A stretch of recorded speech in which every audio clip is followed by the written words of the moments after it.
Hello, I'm Joey Nunez, the lead interviewer. I'm Jack Wildt, the co-interviewer. And Andrew Schubert is our videographer and AV guy. And we are here on May 17th, 2018, interviewing Mr. Kenneth Wildt. Hello, Mr. Wildt. How are you? I'm very good, Joe. It's good to have the opportunity to interview with you about your Milwaukee story, your story in the service, as well as just your overall story, life story for your family and for you as well. So to start off, could you just tell us where your earliest memory of your earliest Milwaukee residence was and what that was like? Okay, I don't have an early memory of this, of course, but I was born at Milwaukee County Hospital, so the setting is correct. 1936. First remembrance of a home was about 60th and Capitol Drive in Fond du Lac area where Capitol Court sits now. And before that, we lived in several different places, about 13th and Kilbourne, as I remember my mother saying. We moved around quite a bit because we didn't own a home, rented from place to place. And that I would say I was about 5 years old when we lived on 60th Street. And one of my earliest remembrances of there is that I got a tricycle for Christmas and rode it over to Billy Stieber's house across the way, across 60th Street. And I left it there and went home, and he pushed it out in the street and it got hit by a car. Needless to say, in our family, that was my last tricycle. There were no more tricycles.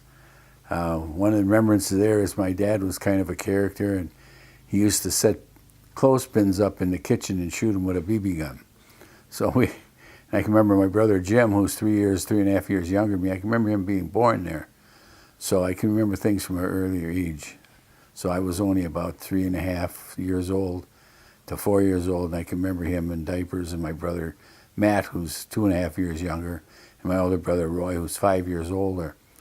So when my brother Jim was born, my grandfather had a milk truck. Now, I don't mean the kind of milk truck you're probably thinking. I'm talking about the big 5-gallon cans, the farm that they would hoist them up. He had a big leather apron and hoist one. He'd lift one up with one hand and one with the other hand. Very strong, broadly built man. Had a big walrus mustache and white hair, and we would go see him quite often. And we would ride in this milk truck, and I can remember riding with my uncle, Alphonse, in the milk truck, sitting in between him and my grandfather, and they said, "You're going to have a brother or sister when you get home." And I didn't understand that at all, but there they were.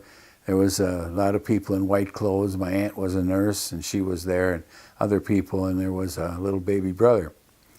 So that's the first place we lived, and then we moved from there to towards Menominee Falls, and right into Menominee Falls on Water Street. And we had a nice little flat there, the lower flat that we lived in. And another little story that happened there is we had a 36 Chevy, and that had a cigarette lighter in it. And that was a big deal, and I was trying to explain to this other boy that this thing gets hot, and he didn't understand that. And I said, "Yeah, it lights up, and you light a cigarette with it." And he wasn't believing me. So if you want to make your point, you test things. So I pushed it in, and I pulled it out, and I said, "Here, put your finger on this." And he did, and he burned his finger. He went hurling and crying one way, and I went running down the street to our house, lost my shoe, and didn't even bother to go back for it. So when I got home, I didn't care about my shoe. My father let me know what his thoughts were about the whole thing. What was the reason for all this moving around? It was cost, like if you lived there for a while and the rent went up, you found a cheaper place to live.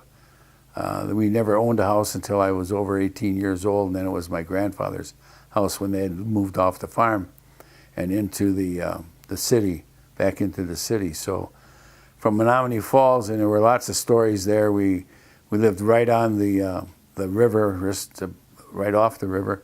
And one winter we went sledding, and I went down the hill on my sled. Houses were built up on a little bit of a hill, and 30 Ford ran over my legs and crushed my sled, and I guess the sled collapsing and a 30. If you know what a 1934, I think I said it was Ford, was called a 60 horsepower, very small V8 engine. It was a lightweight car, and so I really had nothing broken in bones or anything like that. But the driver of the car grabbed me and picked me up, and my older brother ran into the house, yelling at my mother that Kenny got run over by a car. Of course, that got my mother a little excited, and this guy picked me up and carried me into the house, and I remember kicking my legs and so on, and that was that day.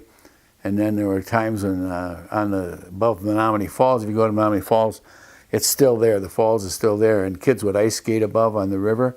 And I would go up my sled, and my brother was ice skating, and there was no real, not like today, they protect you every minute. So there was nothing to stop you from going over the falls. And I got a little too close, and of course, as the movement of the falls, there was no ice there. My brother swooped around on his ice skates and got me away from the falls. So that's how we remember it, and that's the story he tells. So.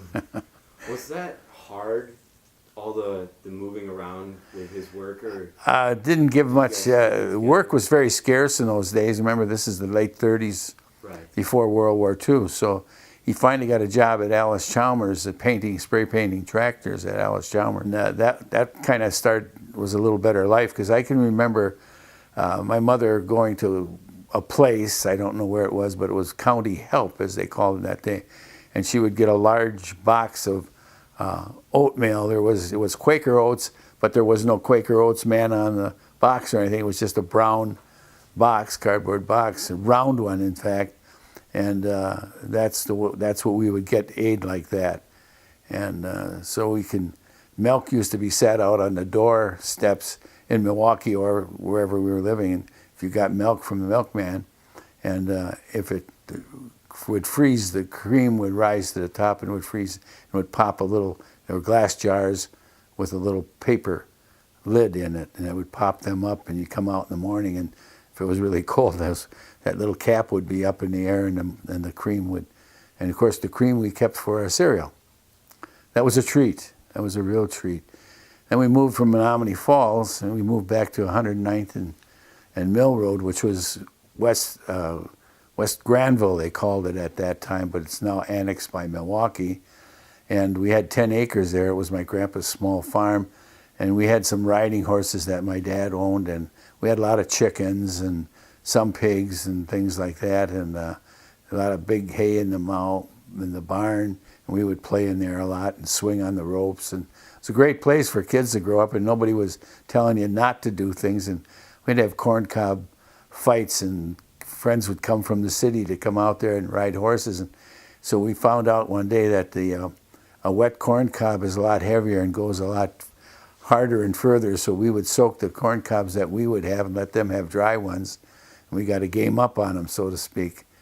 And would throw them at them, and they didn't like that too much. That was kind of a hard hit. That's pretty interesting, all the difference between then and now, how back then, during your early childhood, there wasn't, you only had certain things that you could use for entertainment, so you kind of just, as children in the neighborhoods and stuff, you just had to find your own. We made our own entertainment. Winter, we'd go down to the river and, fool around on the rivers that would freeze over. In the summer, spring, there'd always be a lot of rain in the ditches, and we had pretty deep ditches along there, and we'd sail little boats that we would make and slush around in the mud and the water and come home kind of wet and dirty, and Mom didn't like that, but that was part of what we did as kids. And I mentioned to you the other day when we were talking about quarantines, polio was a quarantine, you couldn't go out of the yard, measles and mumps, and they would actually hang signs up on your house that this house was quarantined. Even though we were only one of about 4 houses in a mile there, we still had these quarantine signs. I can remember one Halloween handout, we would dress up as a bum, or with my grandpa's old clothes and an old hat, and everybody had maybe a cowboy outfit or something, kind of typical, but not the Avengers, and all the things that they have today. Everything was homemade. It was whatever was in the closet or in the sheet with eyes. Yeah, right. Stuff like that. Exactly. And so I can remember one time I didn't know what the sign on the house meant, that it was quarantine, and everybody sent me up there because I didn't know what mumps or measles were, you know. So I'm this little guy that would go up there and they'd hand out the candy. And people would invite us in. There'd be certain families that we would know that they'd invite us in. They'd want us to sing songs or, you know, little things that little kids would do. So it was a very friendly situation. But we would walk great distance, you know, a couple miles, because our houses weren't, you know, one right next to each other. They were quite far apart at that point. So it was fun. We enjoyed it. It was a great deal. Where was, this is kind of going more towards, because we're kind of getting into a lot of childhood stories, in the context of education, schooling, early schooling. Where was your first school? Well, that you're moving around. yeah, and stuff. right. My birthday being November 19th, you had to be 6 years old by the 17th, I think, of October or something like that. So they would test you. And I can remember going to St. Mary's, and they had a kind of a paper book that you would open up, and there'd be pictures of horses and cows and chickens without a leg. And then on the other page, there'd be the leg. And you're supposed to draw a line from one, like the horse leg to the horse, you know, and so on. And I was like, who doesn't know that, you know? So being the free spirit that I was, I would take and draw the chicken leg to the pig or the pig leg to the horse or something like that, you know. And the nuns didn't think that was very good. So I called my mother and told her I wasn't ready. So then my mother got a hold of the teacher, Mrs. Vick, was on 107th and Mill Road, which is the expressway goes through Fond du Lac Avenue and Mill Road. All came together there, but there was a little brick one-room schoolhouse with 36 kids in the whole school, 5 in our grade. Little Tommy Zimmerman and the Kohler kids that were brother and sister. And so it was just, like I said, 5 of us. We'd sit on the stoop and have our picture taken. I have a picture of that around someplace. With a woodshed. You always, if you listen to the old stories, they'd take you to the woodshed to give you a spanking. And then the outhouses for boys and girls. And our only plumbing thing that we had in the school was they had like a toilet tank where they hung up on the wall, and they put the older boys had to pump the water and carry it in, and would go up a ladder and pour it in there for gravity feed, so we'd have a bubbler. And all the kids were in one room, and the teacher had little chairs sitting up in front, and you'd go up there and sit there, your 4 or 5 people in your grade, and then she would work with you, and you'd sit at your desk and have some other work to do there, and that's how she worked the whole thing. And once a month we'd have a hot lunch. Parents were involved in that. We'd bring our own bowl and spoon and take it to school, and they'd pass out the soup and that. That was the hot lunch program, I guess. Kind of, what do they call it today? The preschool thing that they do. I'm not sure. I think it's like meal program. Yeah, there's a special name for it. Yeah, but anyway, right. That was at once a month. So there was no other big deals on that. And they'd come around, the visiting nurse would come around, and we'd get our measles shots and, you know, polio shots and things. Actually, that was a little ahead of polio shots there, but that came a little later. Quite a few years later. But polio was a big deal when we were kids. Families would be devastated. Large families would lose 4 or 5 children to polio, and they'd have these big iron lungs, looked like water tanks, and they were huge. And they'd be the head, you'd have rows of them in the hospital, and you'd see the kids with their heads just sticking out, facing up with a pillow like underneath, and the parents would be coming to visit their kids, and that there was a pressure in there that would help them breathe, because polio took the muscular part of their body away from them. It was very serious. Thousands of kids died. Yeah, sometimes we forget. We think about the economic hardships of the times, and there's a lot of other stuff going on, like polio, right. Measles, definitely. Early on in those early days when medical care wasn't as advanced. Oh yeah. As an example, like toothpaste, we didn't have toothpaste. We hardly had a toothbrush, and we'd pump water and have it on a sink, which was more like a counter, and we had a pail with a dipper, and that's what we drank out of. And then when we got tooth powder, it was a little can, and you would put that on your toothbrush, and then you would brush your teeth from that. And World War II came along, you know, in 1941, and it was like everybody had a relative in the war. And as kids, we would collect cans and flatten them out. We would save the grease from, like there'd be like a pork chops or something. There'd be grease from that, and the mothers would save that and put it in a jar, and we would take that to the grocer, and they used that to when they would take the munitions when they'd make bullets, and they would rub that on them to protect them from rusting. And so you'd bring all this stuff, and you'd have what they called victory gardens. And that happened in the cities and all over that. Wherever there was a patch of land, people grew victory gardens because the farmers, the food they were growing was going to the military. I mean, there were millions of boys in uniform and going overseas, hundreds of thousands at a time. And everybody, like I said, everybody in the family had somebody. If it wasn't your brother, your sister, it was an uncle or a cousin or somebody had relatives in the military.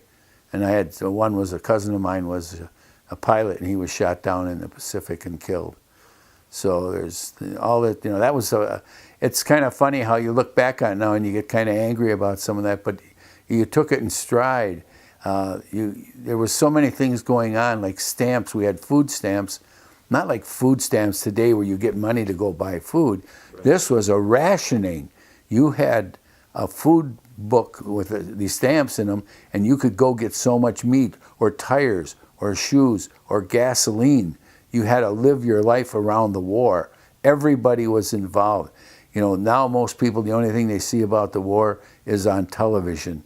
Most people don't even know a military person. And it's at that time, everybody was involved with your little victory garden, your cans, and all the grease and everything else that we did, and the stamps. I can remember going with my mother to get something, whatever it was, maybe it was a meat or something, or sugar.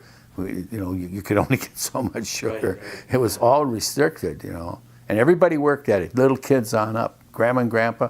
Grandma would make food, she would bake and cook, and so we hardly ever went to the store to buy anything because there wasn't that much there. Yeah, that's really interesting. That's kind of interesting when you think about how you think about it now, how all the stuff we have. And then thinking about when you were a child going through all this, or kind of young adult-ish age, like probably 4 to 10 years old, something like that age range, how you're not really thinking that was tough times, like that was just what you had to do. It's what was going on at the time, and whether you have means or you don't have means, it's whatever's going on at the time. And to go along with the war was very important history to us. Like when we would go visit relatives in the Milwaukee, where there were house after house after house with a little sidewalk in between, there were flags in the window. And if you had a flag and it had 2 stars in it, it meant you had two people in the service. And there were gold star mothers, and if I remember this correctly, that was when someone was killed. And you had to get a gold star. Now, isn't that great? We get a gold star in school, but here you had a son, or mostly daughters were waves or wax, and like my wife's sister-in-law was a Navy nurse in Hawaii during World War II. So kind of going back to education, trying to steer it back Sure. A little bit. Could you tell us a little bit more about Maple Tree School, and then Yeah, I went to Maple Tree School, and I was, like I said, my birthday was late in November, so I started late. I was in first grade I was 7 by the time November 19th came around. So when I was going into 4th grade, they were ready to skip me up. I was doing enough work and well enough to move into to skip a grade. That was common in those days, where people would skip a grade, if they did well, they'd skip a whole grade. And the teacher told my mother that she was going to put me into 5th grade and skip 4th grade. And my mother said, well, I'm going to send them to the Catholic school at Mother Good Counsel, because found out there was a bus coming way out from 68th and Burleigh out to 110th or 15th of Mill Road, which was Highway 141 and Mill Road all came together at those times before the expressways came out there. So then they said, well, generally it's a little harder in the Catholic schools. We think you should stay in 4th grade instead of skipping to 5th grade. So my mother did that. So I went from this little school of 36 kids in the whole school, where there were 70-some kids, I believe, on the bus. And there was 104 kids in my 4th grade class. There were 1,000 kids in the whole school of Mother Good Counsel. So 36 to 1,000 kids. So it was quite traumatic, you know. I always kid, I thought a spell down was the first one down one, and I won a lot of those. So it was totally different. There was cursive writing on the blackboard, which I did not have for my particular class at the little one-room schoolhouse. Yeah, so some of those are tough adjustments. Right. You learn quick that you got to. Yeah, you just move on with it, you know, and it was interesting to be with all these kids. We had 3 classes for our grade. One nun, and it must have been like 35 kids or something in the class. When you figure it out, there's 104 and divide that by 3. So you come up with a number like 35, 32, 35, and that's what we had in that class. And there was discipline. It was great discipline. It wasn't, nobody, you know, if you got out of line, you were soon pulled by the ear and, and taught to straighten up. So we moved on to then, after I got out of 8th grade there, we lived on that 98th in Lisbon, and Capitol Drive is right there. And Messmer High School was down, you know, about 9th and Capitol, and I was thinking of going there, but they didn't have a freshman year at that time. So friends of mine were going to Pius. Mother Good Counsel became a big feeder school for Pius. I went to high school with a lot of my grade school friends. And at Pius at that time, there was like 284 in my class. So that was a pretty big class, and it got bigger after that too. Did you remember any teachers or specific classes that really had a big impact on you in any way, or any? Yeah, anyone you can remember? Mr. Whalen was a teacher that I enjoyed. He was what they would call social studies now, I guess. We call him geography at that time. And this is at Pius? At Pius, yeah. And he was always neatly dressed. And that's a different thing with teachers, too. I mean, he had a sport coat, and I specifically remember this green corduroy sport coat that he had, but with a tie, tan pants, you know, always dressed very nice, and he was very influential. In grade school, Father Joe was very influential. He was like my surrogate father. He was always very interested in me because my dad wasn't around that much, and he would always make sure that I was where I was supposed to be. So he was our basketball and baseball coach, and interesting stuff. But at Pius, I would say Mr. Whalen was one of them, and Mr. Riegert, who just passed away recently, I think about in the last 3 years, was like a dean of students at that time. And Eddie Drexler, who just retired at 92 from Pius, was teaching there when I was there, and I went to his kind of a retirement program they had for him. And Eddie was a good guy. He was Mr. Pius. So he was 92 when he retired, and he went to Pius, got a scholarship for $50. That's another thing. You guys know what your tuition is, right?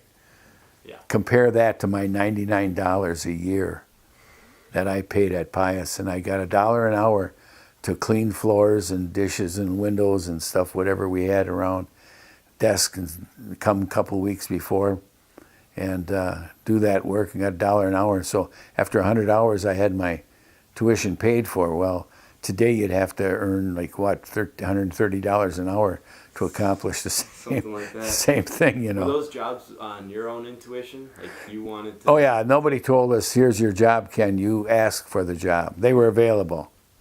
You just found your own work. I mean, that's what you've been doing since 12 years old, I believe. And I lived at 98th in Lisbon, so it was the way things went in those days. My uncle worked, he was an electrician at Alice Chalmers, so we lived on 98th in Lisbon, and he would turn the corner. He lived in Butler, and he would come down Capitol Drive and turn onto Highway 100 or 108th Street. And there was nothing there at that time. There were no filling stations or anything. There was a telephone pole there. And in the winter, that was my salvation, is to stand behind that telephone pole when it was snowing or windy or cold or raining or whatever.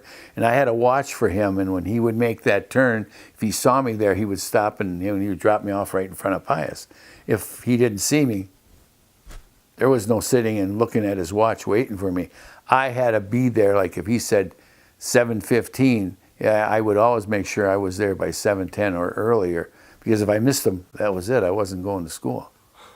So that went on for about a year and a half, and I would just walk up from 98th to 109th and whatever the weather was, and wait for him to come in his truck and pick me up and take me off to school. Otherwise, you'd walk or you'd just give up and not. I couldn't go. There was no way. There was no buses. Right. My mother was working and my dad was, well, like I said, wasn't around that much, so that didn't happen that way. So then I got a job in high school. And now that I think about it, we lived on 98th and Lisbon, and I got a job at 25th and Center Street in Rosal's Bakery. So from Pius, I would take the 68th Street bus over to Center Street, transfer onto the Center Street bus, go down to 25th and Center, work for 3-4 hours, whatever it was, get on the bus out to, there were 2 buses that I could take Center Street out to 92nd and Center, get off the bus and walk from 92nd and Center to 109th and Mill Road. Or if I got lucky, I could get, after a while, they had a bus come out Lisbon as it started building up out there. And houses were building like crazy. And we had this big old farmhouse that had no plumbing or anything in it. So it was a 10-room farmhouse.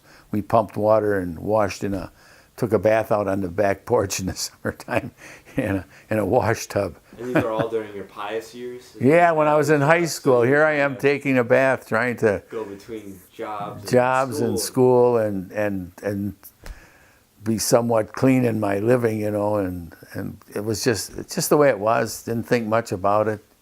Most of my friends lived about 78th and Burleigh, and I would either ride my bike in or hitchhike or walk.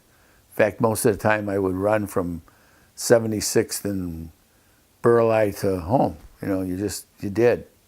Is this all in dress clothes? Pardon? Dress clothes? No, and we were like blue jeans. Oh, okay. And let me just tell you something that you probably would never think of doing in your own life. Levi's were a big deal. Levi's were about $3.75 a pair. So it's 10 times that, something like that, or more now. Mm-hmm. So how did I get the money? It wasn't coming from my mother. She'd buy me what they called Big Macs for $1.25. She'd have to buy me something, right? So I wanted Levi's, though, like every other friend was wearing Levi's. So my buddy and I would take a coaster wagon and we'd walk along the road. People weren't like today, you don't throw much garbage out, but they'd throw bottles out, and you got 2 cents for a beer bottle or a soda water bottle, and if you got a quart bottle, that was a nickel. So we started to get enterprising, and we fill up our coaster with bottles. We walked quite a few distances on that, and there'd be bottles laying along. We'd pick them up, and we'd take them to the store, and they'd cash them in, and we'd get, a couple of bucks or 50 cents or whatever it was. And then we found out that on the weekends there was a lot of Menominee River Parkway, that there was, I can't believe we did this, but that there were picnics going on, right? So we'd rummage through the trash, and we'd have what we could walk for miles. We would get maybe $1 right there in one day, fill up our coaster, and there was a dump down there where they would dump stuff, and we would actually go through. George Rounds and I and Bill Hoffman would go and through the dump. Now you see these pictures on the movies of kids in India. It wasn't that bad, but when you think about it, it wasn't that good either. But we would clean through the garbage and pick bottles out. That was our job. That was money, and that's how I bought my first pair of Levi's. I saved up enough for $3.75. So I was so proud of those because you could roll up the cuff a little bit and there would be the seam would be blue, That's just what it was in the day. I can assure you, I've never rummaged through garbage for a pair of jeans, but that's how it was. I mean, if you wanted something, you would go for it. Go for it yourself. Yeah, we did, and that's because there was no money for anybody. There was, my first job was 50 cents an hour. Going back, did you? On top of all of this, did you play any sports or athletics? Yeah, I played for 2 years at Pius. I played football. Was this as an upperclassman, junior, senior? No, I actually had to work at the high school, and then I got a car, So what happens at that age, your cars was like about an $8 a month payment, Right. but I had to work to that because there was no money for Pius at all, any books, prom, anything like that. That was it. So the first 2 years I played football, and I was in a lot of things. I was in choir and stuff, quite a few of the plays, senior plays. I had some nice parts in that. Do you have any memorable sports games? Yeah. Any highlights? Beat Marquette the first time at Pius. The first time Pius ever beat Marquette. So. What year was that? And 50, probably 54 or something like that. You could maybe look it up. When my son John played at Pius, they beat Marquette twice. They beat him in the season and then in the playoffs. We're not even That was in the conference anymore. No, I know, Congratulations. but they were at that time. It was fun. It was very, very fun. You rah rah. Yeah, It was a definitely. good time. But then I was in several, like I said, several of the plays in chorus and stuff like that. So Awesome. I'm a fairly theater active in person as school. well. Yeah, it's kind of cool how, on top of everything, you were also an athlete. Is there Somewhat of it. I was mean, a fair right, athlete, but I'm sure that the commitment to those sports weren't as high as they were right now, or was it? well, What was that like? freshman year we got our uniform and there was no place to practice. So, Pius had no athletic field. So we'd go over to State Fair and we would practice in the infield of the racetrack. And we actually were using the same locker rooms that the Packers and the Bears used. And I'll tell you, those guys wouldn't think about walking into those locker rooms. They were concrete, wooden benches, and hooks on the wall, and a concrete shower. It was nothing, no names up above or anything like that. No glamour. No, not at all. So I got my uniform, which was first time I played grade school. Just go quick back to grade school, playing football. We had a team that one of the dads coached, and we didn't have any uniforms or anything. And John Thody was one of my better friends. He actually had a helmet. And I was playing fullback. I was 155 pounds and 5'10". And so here I am playing fullback in grade school. And whenever I would run, I would wear his helmet when it was my play. So we'd switch. Well, the other team gets the point, hey, this guy's going to he's putting a helmet on. That means he's running, so we'll go for him. So the secret way is I ran without a helmet. Nice. So that was always a joke, but that was fact. So in freshman year, I got my uniform. We had to take our uniforms home and wash them. They didn't clean them at the school. We brought them home and washed them. And I'd get on a bus and I'd drag this whole uniform, pads, everything. And I got in a little trouble in school one time. Of course, today trouble, and what I had was, I'm sure it was a smart mouth of some sort. I thought I was being pretty funny about something, but none didn't take it as being funny. Mm-hmm. So I had to go see the principal, Sister Beatrix, at that time, and she was pretty tough. And she took my football shoes and put them on her desk, and I couldn't practice football of course, if you didn't practice, you didn't get to play. So I went into her office every morning, and I'd have to look at my shoes sitting on her desk. And another discipline things like khakis were not allowed. We had to have dress pants. Khaki was a fad, so there was no fads being allowed. And so you had dress pants. Yeah, my mother loved khakis because she could wash them and iron them, whereas regular dress pants, there was no such thing as wash pants other than khakis. You had to have them cleaned. Right. So we wore those dress pants, and then if you had a shirt at that time, there was two kinds of sports shirts. One had a loop and not a buttonhole, and the loop would go around the button. The top button was the same, but the loop would go around, and then your regular dress shirt actually had the buttonhole.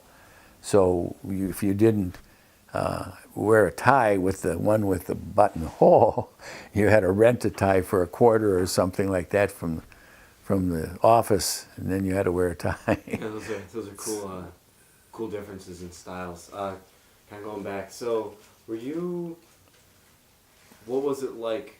I assume you graduated from Pius. Yes, I did. What was that like for your family? I mean, were you the first My older brother graduated from high school in Menominee Falls, and my two younger brothers, Jim went to Pius, but he didn't graduate. He got his GED in the Marines, and my brother Matt never stepped foot in high school. And financially, he's probably the most successful one in the family, by far. So were your parents very proud, or were they just like, this is another thing that you just had to do? It's just, my dad actually showed up for the prom dance, and my mom, of course. And but for graduation, as senior class president, I had to give a speech, you know. So my mother didn't even know that was me up there. Of course, I had a cap and gown, and she didn't even recognize me as one of the things. I thought, oh boy, Mom, here I had to give a speech for senior, 284 kids in our class, and you didn't even know I was there or something. But it was, like I said, she went to 8th grade, and my dad went to 8th grade, and that was it. So school was not a big thing with our parents. Mm-hmm. So there wasn't a lot of thought about going off to college. Go to work, get a job. So you're fresh out of high school. I'm sure that you were obviously had a couple jobs on the side, stuff like that, because that's been your story for a while. When did you want to join the service? And what was? Can you reframe your question there? I never wanted to join the service. What? It's at that time there was a GI Bill, but they were discontinuing that, and it happened to be in my senior year. And if you wanted to get the GI Bill, which would help you buy a home or for education, for college, you had to sign up when you were 18, but you could wait until you graduated from high school. Right. So the guys that were looking for that signed up, and then right after high school they went in the service. Well, I went to work in a quarry out here in Lannon, because my brother was working there, and it was a job. So I went there and found the work was good. I was, a healthy young guy, so it didn't bother me to be lifting stone. And so they put me into what they call the foreign stone department, where it was not Lannon stone, but it was stone that came from Connecticut, would be like flagstone and slate. And then there was also like Georgia marble and different places around the country. That they would send the stone from by boxcars, and we'd empty that, had it all laid out. So contractors would come along and want different kinds of stone, and so it was my job to show them what we had and what the different sizes were and things and so on. So the architect would be calling for a certain type of material for the building of a house. And at one particular time, I remember there was it's interesting in that these two brothers were getting into plastics. That was a big deal, like 1956 or 57. If you ever remember the movie The Graduate. Yes. And what the guy says, plastics, get into plastics, Yeah. That was the thing, get into plastics. Well, these two brothers were into plastics, so they went in, and their architect had decided that their fireplace was going to be Georgia marble, which is a white marble with a lot of crystal, and it's a very beautiful stone. And so they come down to look at it, so I had to show them around. So the guy says, well, you seem to know what you're talking about here. He says, I would like you to come to my house that I'm building and help me decide what to do here. So I'm 19 years old, 19 years old, something like that. So he comes down to pick me up. And I don't even know if you're familiar with this car, but it was a Mercedes 1955 Gull Wing. Do you have any idea what that car is? It's like $1 million car today. If you have one, it's in good condition, it's $1 million. A Gull Wing was a very fancy sports car, and the doors went up like a gull. Oh. So they didn't open either way, they went up. So he pushes the button and these doors come up, and I get into this car, which was maybe $8,000 or $10,000 at the time, which was way over any other price of any other car, Mercedes. And off we go to Sheboygan, and because that's where he was living, right on the lake.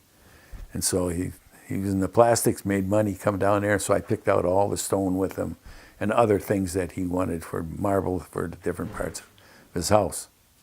So, as a private in the Army, what was the first base that you went to? Well, I had to get into the service when I was about 22, something like that, because they were now, I was either going to get drafted or go into the what we call the 6-month program, National Guard.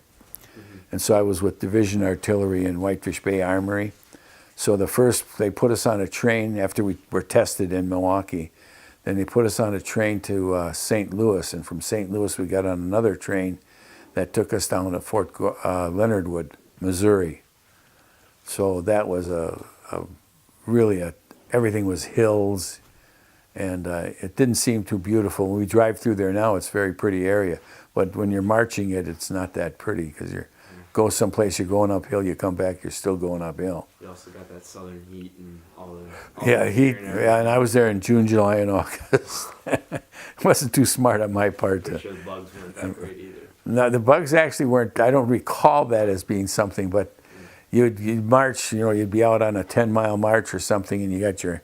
In fact, we didn't wear the steel helmets. They had a plastic liner, and most of the time they let us train in that plastic liner, which was a nice thing, and because of the steel helmets are very heavy, and to protect you, and so you'd come back and you'd get in front of your company area, and they'd make you stand at attention, and the heat would just be building up underneath that helmet, even that plastic one, and your sweat would be running down into your shoulders and everything that would be white with sweat.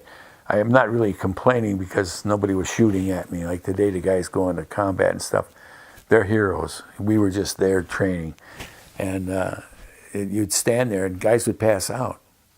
Fortunately, I never did. But and they'd make you stand there, and you'd stand there for, I don't know, it seemed like forever, but probably wasn't more than 10 minutes. But the heat was very unbearable at that time. And that you're marching in gravel all the time. There's no paved roads, the way you train. Was there any fear at that time what did you feel any fear of going overseas, or No. did you have any specific people that you really cared about that ended up serving? Not at that time. There was nothing going on. So that was about 57, 58, something like that. There wasn't much going on in the world. It was a kind of a quiet time military-wise. And there was a thing that was called the Truman Year for guys that were in regular Army. And they got called, then that's when Korea started in 50. There was still more action going on. I remember a friend, this John Thody I talked about earlier, a good friend of mine, that he was in for 2 years, and before he got out, Truman extended their service to another year. so just like that, you had another year onto your service, yeah. It's not that big a deal at a time. It just sounds a lot worse than what it is. You just deal with it and move on. But my particular situation was not much going on, so I didn't have to even think about that. But then when I got out of service, and my brother and I went to work we bought a little pizza place, a little pickup and delivery, right in your backyard now on 34th and Clybourne.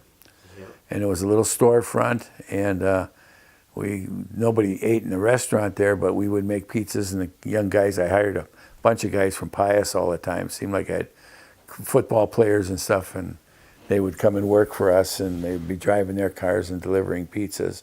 And we did a lot with Marquette University, because at that time, Highland Avenue was sorority houses and fraternity houses, all those big old mansions, which unfortunately a lot of them have been torn down since then. Right. But that whole area, all the way downtown, was all these old mansions. Highland Avenue was a big deal. And we would deliver to those in bars, and we'd have, our pamphlets would be in all the sorority and fraternity houses, and the bars there were a lot of taverns along, I don't know if there are many around there now, but like Clybourne and Michigan had taverns, and then Falk Corporation was a big deal, and the railroad was a big deal down in there, so we were delivering a lot in that area. And Marquette Stadium, which no longer exists, I don't know if you know that, just west of your school there, that was an area of their houses around there. And with the Pigsville, did you ever hear of Pigsville? Yes, we have learned about Pigsville. So that was underneath the viaduct there, and we would deliver to taverns down there, and Ice House Mary's, and there were a lot of places like that. My Yeager's was a place on Canal. It was a pretty famous place. She had quite a reputation, and we would deliver pizzas and chicken and stuff down in there. So, going back to, your service in the Army and stuff, what was some of your jobs? I know we were talking the other day that your pizza business experience helped you to land a couple Right. interesting When interesting in positions. basic training, the cook didn't come back on Monday morning. He had a good weekend, I guess you could say. So they probably went through the files to see if anybody had any restaurant training, and they saw the pizza place thing. So I got hoisted out of bed early in the morning, and I had to go make eggs and stuff on the food line because of that background. So that kind of kept me out of KP once in a while. But later on, when Berlin, can we skip to the Berlin Wall then? Oh, go ahead. Okay, when the Berlin Wall went up in '61, late '61, Nancy and I had just gotten married September 2nd, 1961, and we were on our honeymoon, and on the radio it said the 32nd Division, which I was part of, was on alert. And she says, "Is that you?" And I said, "No, I never heard of those guys." And we got to New York, which is part of our honeymoon, and then the newspaper was Wisconsin's famous, and a big red arrow on there is on alert. And the red arrow with a little line in it, all part of the red arrow, signified that every battle that the 32nd Division in World War I and World War II, every battle they went into, they always pierced the enemy line. They were never thrown back. They always went forward. So it was a big honor to be part of that. So we came home, and I was supposed to be able to sign out because I had my reserve time in. And then the company commander, I went to the meeting, and he said, "Everything is frozen. Nobody can get out, whatever." So that Wednesday, I'm driving along, and then it says, "All members of 32nd Division report to your company commanders. You're on active duty." Just like that. So I'm back. yeah, so I'm back in the service, and so we were just newly married. So 5 weeks after we were married, I got on a plane going out to Fort Lewis, Washington. And that next morning, Fort Lewis is, it's very wet and foggy there. And the next morning, they called my name out, and because again of my pizza experience, restaurant experience, they wanted me to help run officers' mess. So that got me out of all the other duty. And I was able to get a job at a pizza place, which was new. There was only one pizza place in that entire area. There probably even wasn't a pizza place in Seattle, Olympia, This is at the Tacoma. Fort, Washington. Yeah, This is Port. after Fort Leonard Wood, Right. Missouri. Because we're out in Fort Lewis, Washington, and the situation there was this: in Olympia there was a pizza place, Luigi's. So we would go out there once in a while. So I'm thinking my $140, $60 a month isn't going very far. Sending home $140 and keeping $20 for myself. So I'd wait in a line of 200 guys. There the lieutenant sits with a .45 automatic pistol on the desk and gives me two $10 bills. So, Was there any family back home yet? Or, I found out, I got a letter from my wife asking me what my blood type was. And I kind of said, "Well, what does she want my blood type for?" And a fellow that was a little more knowledgeable of me, he says, "You're in a family way." So she was expecting, and then that's how I found out. And That's when Jeff was born. that's when Jack's dad was born. So yeah, that's how my grandfather, he was in the Philippines Oh, at yeah. that time, and he found out that my father had been born. Okay. Telegraph. yeah, same thing. Telegraph. So I was waiting I'd come back from this pizza place job that I was working at, so I'd get back about 10 o'clock at night, and I said, just put a note on my bunk, if any message goes. And I come back, and there was nothing, and she was 8-10 days late, I guess, overdue. And I laid right on the note, and it was kind of like you see in the movies, all at once you jump up, but I always thought that was kind of phony, but I did jump up because there was the note. So I went to what we call the office there, the command, and called home, and it was her sister that was calling me and telling me that Jeff was born, and I was a papa. And so it was. So he was. How was that for you? Well, it was quite exciting. I was able to come home at Christmas. They gave us 10 days, so I flew home $98 one way. Took the train back for, I think, about $65 or $70 to save the $30 or $40. And rode a train for 2 days and 3 nights. So this that the new family didn't help you get out of service? No, not at all. Not at all.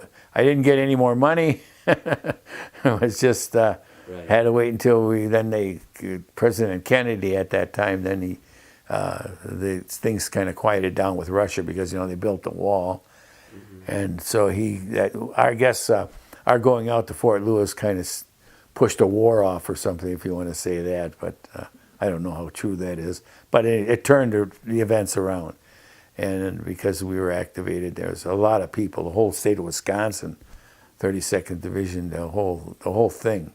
There's all of Baraboo, all these companies, we all got together out there and trained. Yeah. Artillery. I was in Division Artillery. That's really cool. So 4 of us guys, I had a little Ford Falcon that I had another fella bring out there. It was a new car that we had bought just when we got married. And so there was this little 4-cylinder stick shift 2-door car. So 4 of us drove back. We had early out, they called it, but we had to come back and start setting up the office and stuff for all that equipment. It had to be shipped back. We had to ship it all out. Now it had to be shipped back. So we did that. So I got home early, and it was a month old, and here I was driving cross country for 48 straight hours, and come home to my beautiful young wife and a baby, and I'm all sweaty and stinky. Gotta do what you gotta do. Yeah. To get back. So she said, "I'm going to bed. Here's your son." And so obviously, those are those 10 days at Christmas, right? Yeah. And then you had to go back Yeah. to Fort Lewis.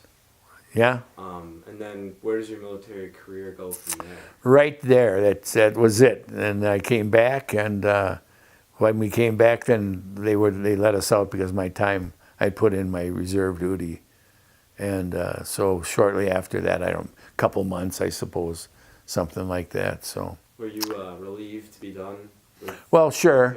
Or? You got to get back to what you're doing, and the interesting part of that for retirement, I get when you retire with your Social Security, you get X number of dollars for military service. So I get $1 a month.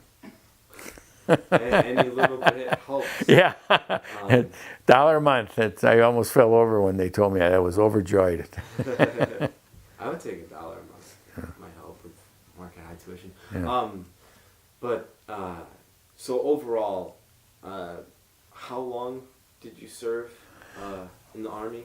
Well, it's like a 5-year commitment with the reserves. So the actual active duty I ended up with was almost 2 years. So I was a 6-month for training, Fort Lewis, Fort Gordon, Georgia for high-speed radio teletype operator, and then came home. And then you have your weekend meetings once a month, plus you go to summer camp for 2 weeks during that time. And then you added the 10, 11 months that I was in for the reactivation, so it comes out to 2. What did 2 years. Radio teletype job entail? Well, at that time it was quite interesting. It was a cryptography, which is crypto. It's just the Morse code, but that's all science stuff. It's a very high classification. You have to have FBI comes out and checks you out. So my poor mother, with her lack of education and just grade school, and here comes the FBI guy knocking on the door and saying to my mother, "Is Kenneth Wildt your son?" And she thought, "Oh my God, what did that boy do now?" But they explained to her that we need to check out, and they went to the neighbors, and checked everything out. And there's a funny thing at that time there was a program called "I Was a Communist" for the FBI, and the guy who was the actor, his stage name was Herb Philbrook, and it turns out to be the real name of the FBI agent that came to the house. His name was whatever Philbrook. So kind of a funny thing. And my mother, of course, that was one of her favorite shows at that time was I Was a Communist for the FBI. So it just kind of filled in. So we came back and started to raise our family.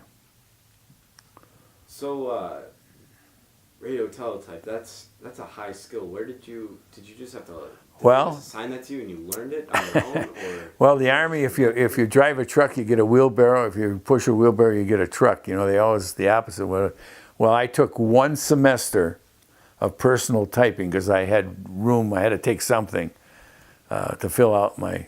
You know, I already had enough credits to graduate, so I took personal typing, and we always laughed at it because it was just two of us guys. Went in, and it was a class full of girls, so we said this was our opportunity, you know, to take personal typing. So that skill got me into be high-speed radio teletype because you had to actually type.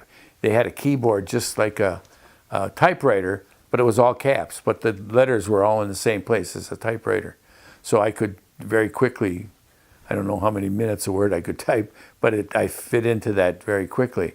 And then when we got to, after basic training, when we started our training for with the cryptography, we had again that classification. So we had our ID card, and there was an area where they had a double fence, big, maybe say about a square block in size. So they had a building, a fence around the building, and then an open area, and then a fence around that. And whenever you would go in or out, and they had dogs with armed guards, actual loaded weapons, armed guards walking that interior because of the security of this thing. And so when you would go through this little guardhouse, like, you would have to show your ID. They would look at it, look at you, give you your ID back.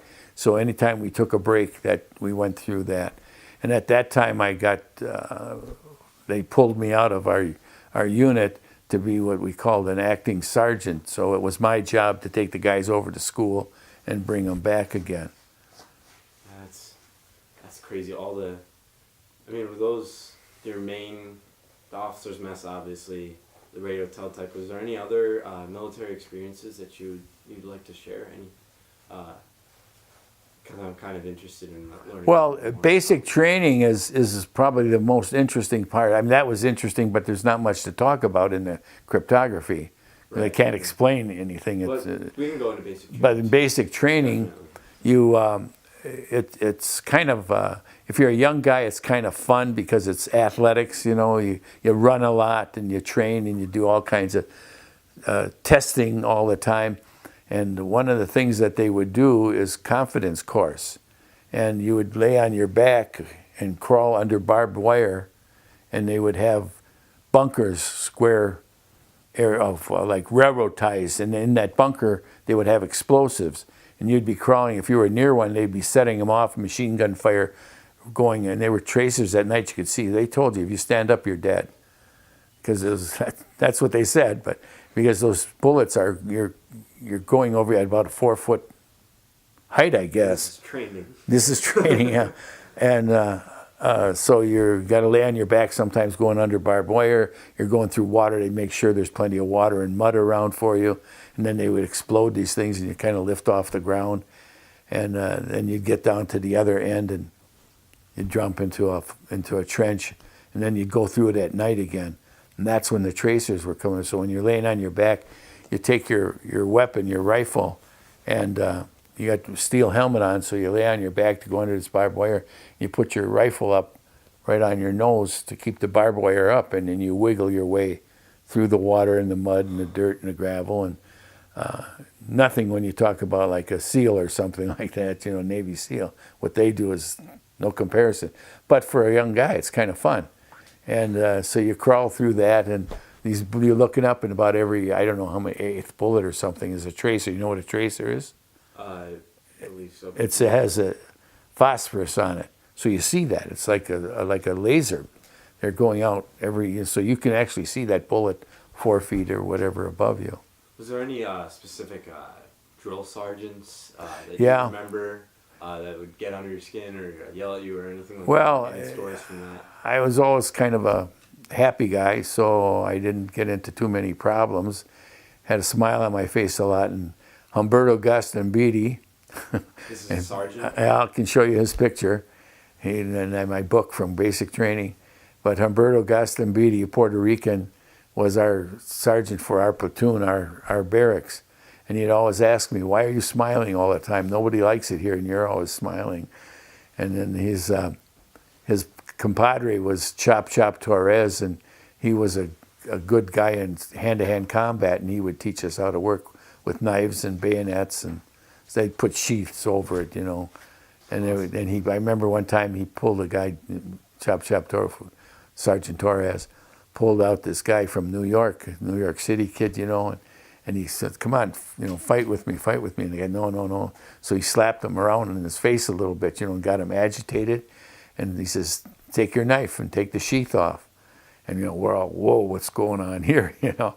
And pretty soon he got this kid so agitated that he actually came at him with the knife, and it was like zip, and the kid was on the ground, knife out of his hand, in the sergeant's hand, and pointing right at his chest, you know. That he showed him, this is how you do hand-to-hand combat. So that got to be kind of fun, learning that and how to parry with a rifle and a bayonet and stuff. And so that was pretty exciting stuff for young guys, you know. And you do a lot of marching, and like I said, you stand at attention a lot, things like that. So overall, you'd say your military experience was definitely influential and. Yeah, I enjoyed it. I remember going in thinking, oh man, am I going to be basic training was always a big deal, you know, can you handle basic training? Kind of find out what you're made of, you know. So again, nobody ever shot at me except 4 feet over my head. So you come home, service in the military is over. So what's Milwaukee like when you get home? I mean, this is about, what, 1960? 62. 62? Well, one of the interesting things was before I left, they had started expressways. We had no expressways, you know. 41 was 27th Street. Highway 41 was 27th Street. And if you went to Chicago, you had to drive right through the middle of Milwaukee, go down 27th Street until it got to Highway 41, south of Ryan Road or something like that. And so one of the first things when I came back is my brother-in-law, Nancy's brother, Jack, said, let's go for a ride. And they drove on the expressway, which were built during that time. So they were limited, but that 894 and stuff like that, that was all done. And so we went downtown and drove around the expressway. It was quite a deal. Also, what was happening at that time was Southgate was the first mall type of thing. There was no Northridge, Mayfair, any of that thing. Southgate was it. It was on 27th in Oklahoma. 27th Oklahoma. How big is your family at this point? Is it still just Nancy and I and Jack's dad, Jeff. Okay. What's your when you got back? What was your earliest work job? Well, I was working for United Van Lines. Got a job through my brother-in-law. I had been working for American Motors, and my brother and I still had the pizza place, which was diminishing at that time. Not too much interest in it, but we were over on 34th and 36th and National. And so I was trying to get out of it because of the nights, you know, being married and the family starting and that sort of thing. So my brother-in-law got me a job in sales with United Van Lines, going into homes. People are moving and they want to use a mover. So we would go in and walk through the home and tell them what we thought the cost, give them an estimate of the cost, and how much packing they would need, and special things that would, like crating or artwork or something, or some guy's sailfish, you know. Because people wanted to get out to the suburbs at this point, right? Right, and cross country, the best money we would make would be if we could get long distance moves, you know, for here to California or whatever. That was always exciting to get a nice job like that. And I kind of, no matter where I worked in the city, it worked out pretty good for me. I kind of got known throughout the city and moving companies. It's very specialized, and there's not a lot of moving companies, you know. And so the bigger ones, they all knew who I was by this time, and I always get offers of jobs, and that helped different times. Where are you living at this point? We were living we started on 50th and Burleigh, right by St. Joe's Hospital, in a flat that we rented there. Nice fields, land and stone, all those beautiful houses, you know, off of 51st Street. We were on 50th.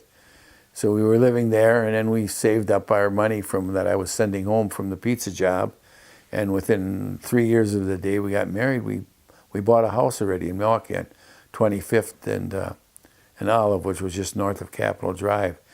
We were living there in 1967 when the riots happened in Milwaukee. And we were watching the All-Star football game. Now, you guys don't know this or remember this, but at that time, the college football team of the year would play against the pro football team. What was this game? This, I don't know if which one this was, but I know the Packers were the only team I ever knew that actually lost against a college team. I can't remember who the other team was, but there was a college all-star football game with the NFL team, and we were watching that at one of the neighbors' houses, and one of the guys said, there's going to be a riot in Milwaukee because there was a lot of stuff going on. And we said, yeah.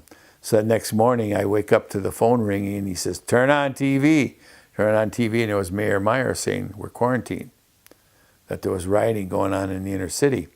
And 27th Street, so we were 25th, so 27th East and Hampton South, and I forget where, but Wisconsin Avenue probably north, and to the lake was all under quarantine.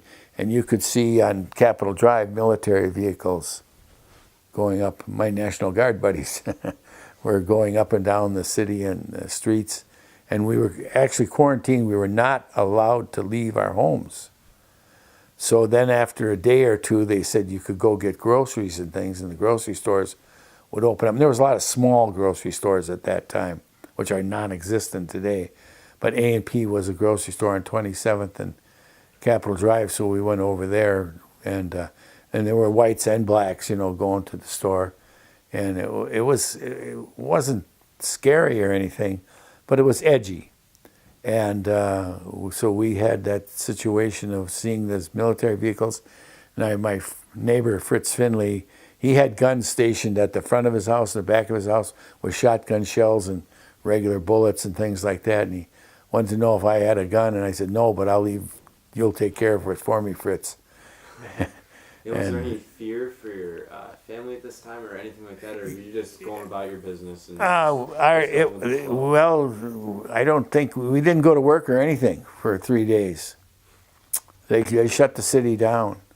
And so there wasn't, I wasn't too fearful because it was actually, which we would consider that the inner city now, but at that time, that wasn't quite inner city. It was still nice neighborhoods and things. Right. So the most of the action that was happening was more towards the inner city. So I wasn't too afraid then, but we couldn't go anywhere. And the people who they were told not to sit out on their porches with the lights on in the house behind them because they'd make a silhouette. And we didn't have to worry too much because there weren't any cars driving around either. So, but later on in that neighborhood, so that was 67, and about 1970, in that time, we had brick thrown through our window, because I was kind of a neighborhood watch kind of guy, and would make people clean up messes, and cars would go by, and I'd yell at them and tell them to stop, and they would stop once in a while and turn around, or look out the door and yell and make, obscene street gestures at you, and I'd yell back, and nothing ever really happened. But we were out walking, Nancy and I and the kids, and they were on the playground. They busted some bottles near the monkey bars that we had. So I went home and got a broom and a dustpan and made them clean it up. And it wasn't long after that we had a brick go through. We were out in the backyard, and that's when Summerfest was just beginning. It was in its early years, and we were talking to some people that had taken your dad, Jack's dad, down to Summerfest. And so we were talking, and we heard this noise, and never heard that noise before, but I knew exactly what it was. It was a big picture window that we had, like about 8 feet by 5 feet. They put a brick right through it. So that kind of scared us a little bit. And so I fixed that, and I said to Nancy, I says, "We've got one problem." She said, "What's that?" I said, "This is a half a brick. There's another half a brick out there somewhere." And sure enough, after we fixed the window, my mother was watching the kids, and we came home from a baseball team party, and there was another brick through the window.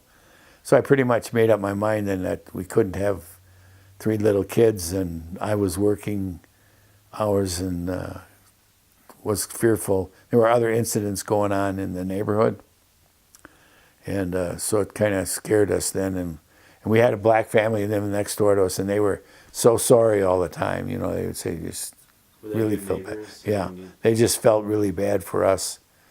But we sold the house. I got a salesman. I said, no sign.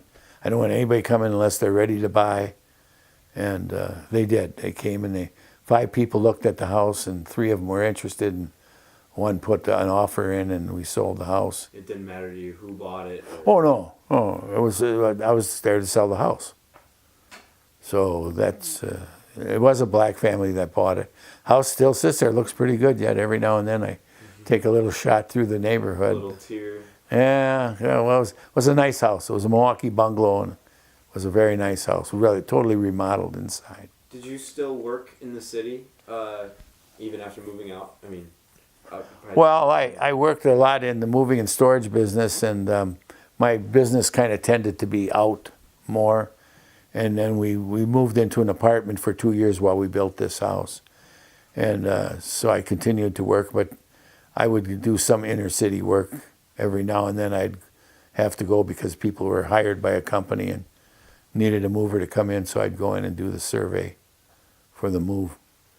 Does it bring back any memories when you think about all these I mean, early on your father was working for, or family members working for companies like Alice Chalmers and Smith. Does it bring back any memories thinking about all those companies that have left? Any emotions or Well, again, memories that come up when you... if you sit around and think about it, you might have, but he worked at A.O. Smith and he worked at Alice Chalmers, and both companies pretty much dissolved into nothing. Tower took over. There's like A.O. Smith, that whole area was, I forget what the street to the south was, but Capitol Drive and 35th to 27th was a huge plant. They made a lot of truck frames. And if you go down Capitol Drive now and you see a lot of open area, that was open then too. And they had truck frames piled up quite high. And so there was a lot of industry there, but they left, Heil Company left, and I was involved in some of those companies moving that I would, like Heil Company, I was very involved in moving that whole company. Quietly moved out of town. They left an office here where the president of the company stayed, and the factory buildings became laundry buildings for St. Luke's Hospital.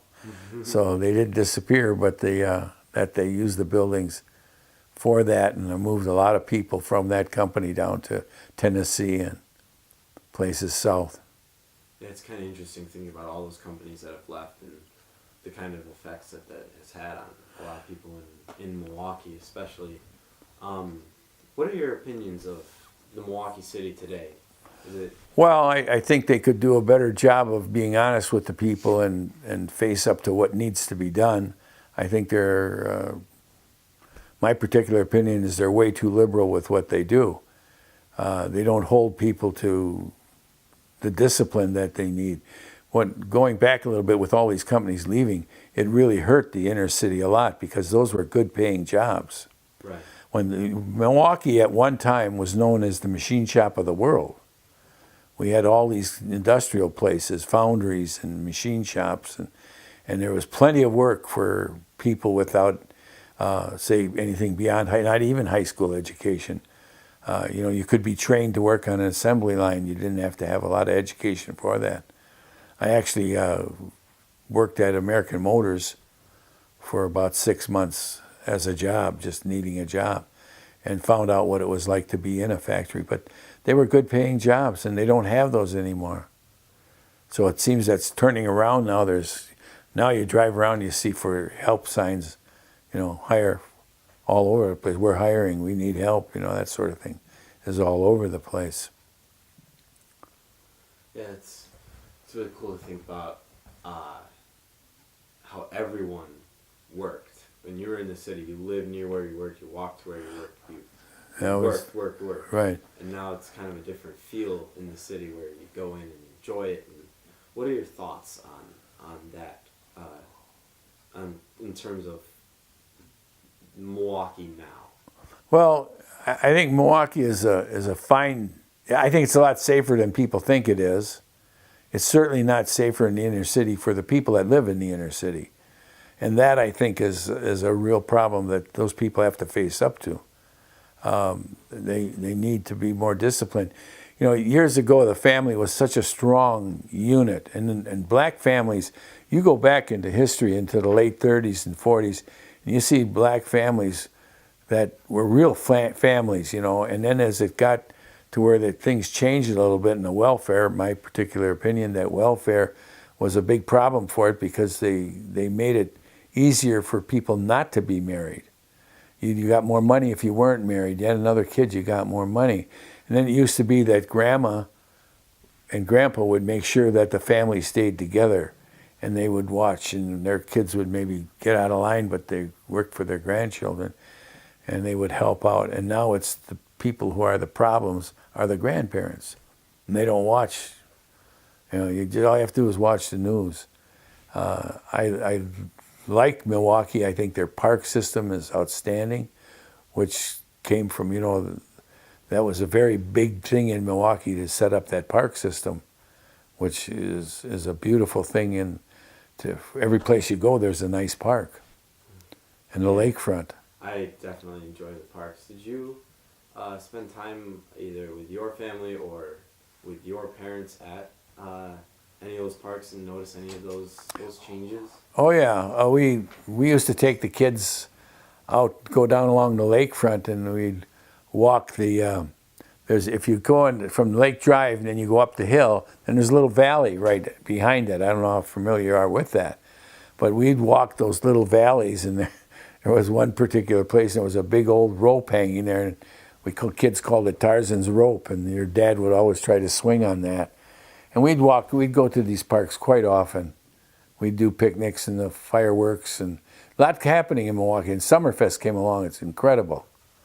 We like especially the Festa Italiana, Irish Fest, and we'd go to over the years we've gone to quite a few different festivals, but I think Mayor Meyer, it's called Meyer Park, and Henry Meyer was the mayor that got that started, and people laughed at him, and it started out very poorly and just a little bit of area, and then he tried Winterfest too, but that didn't work out. But Summerfest stuck. And by the way, where Summerfest is, at one time that was an airport actually, and there's just a small airport along the lakefront.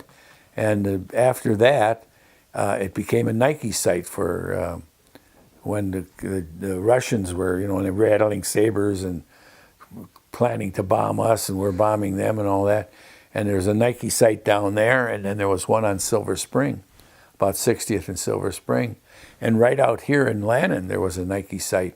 And somebody owns that land now, and they have their house way back in there. But the tunnels and the I forget what they call them, the silos, you know, they're round concrete. That's all there yet. And then on Lannon Road, at the top of the hill of the park, there was barracks there, which are now maintenance shops for equipment and things. And there were soldiers all over the place out here at that time, and along Silver Spring, and again down at the lakefront. That's interesting. So, it's been a great interview.